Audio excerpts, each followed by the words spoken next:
Welcome to Adult ypww Lesson 10. I do not own the rights to this music. Today's lesson text is coming out of Revelation chapter 20, verses 1 through 10. The topic is a foretaste of the final age. The memory verse. I will read the King James Version first and then the New International Version of Revelation chapter 20, verse 6. Blessed and holy is he that have part in the first resurrection. On such the second death have no power, but they shall be priests of God and Christ, and shall reign with him 1,000 years. The New International Version. Blessed and holy are those who share in the first resurrection. The second death has no power over them, but they will be priests of God and of Christ, and will reign with him for 1,000 years. One of the most interesting and controversial tenets in Christian eschatology is the millennium. This concept refers to the 1,000-year colouring of the saints with Christ during this period. The activity of Satan will be temporarily limited. In other words, the millennium is the belief that the eschatological period between the binding and loosening of the devil will be filled by a 1,000-year rulership of Jesus with the Christians. Over the years, three distinct views have arisen on the nature, method, and purpose of the millennium. These perspectives are A. Premillennialism, B. Postmillennialism, and C. Amillennialism.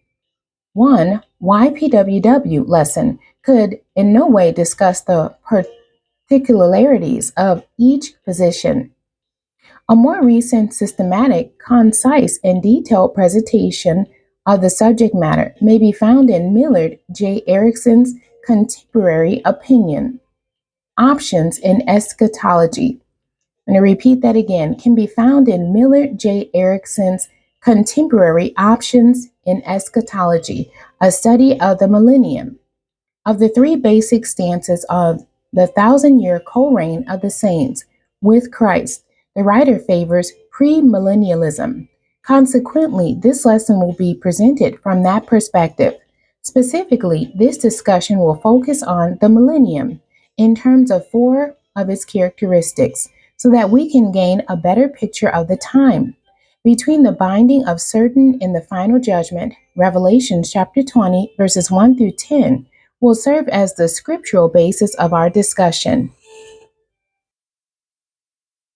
Revelation chapter 20, verses 1 through 10 tells us four things about the millennium. A. It is supernatural. The source of the millennium is spiritual. Humankind cannot create a world that will be free from racism, sexism, exploitation, and other problems with which we are faced. Only the Lord can bring such a community into being. B. It is evil-free. We must never forget that all the badness we experience is rooted in a higher power. In the millennium, the devil will be bound. Indeed, God controls the hand of Satan. C. It is compensatory. In the final time, faithfulness to Christ will pay very large dividends. Our present blessings are nothing in light of the ones that we shall get. God is going to reward the saints even more. D. It is transient. As we have seen, there is a time limit placed on the length of our co-reign with Christ. As we have seen, the millennium will not last forever, but God does have a purpose for allowing the saints to have such an experience. It is this: the 1,000-year period in which believers will reign with Christ is but a foretaste of the final time when we will live in the presence of God. On that last day, we will be free from all manifestations of sin. Then and only then will we be completely delivered from evil. The millennium is just a preview of our final destiny. The questions for today's lesson. Number 1, what is the millennium?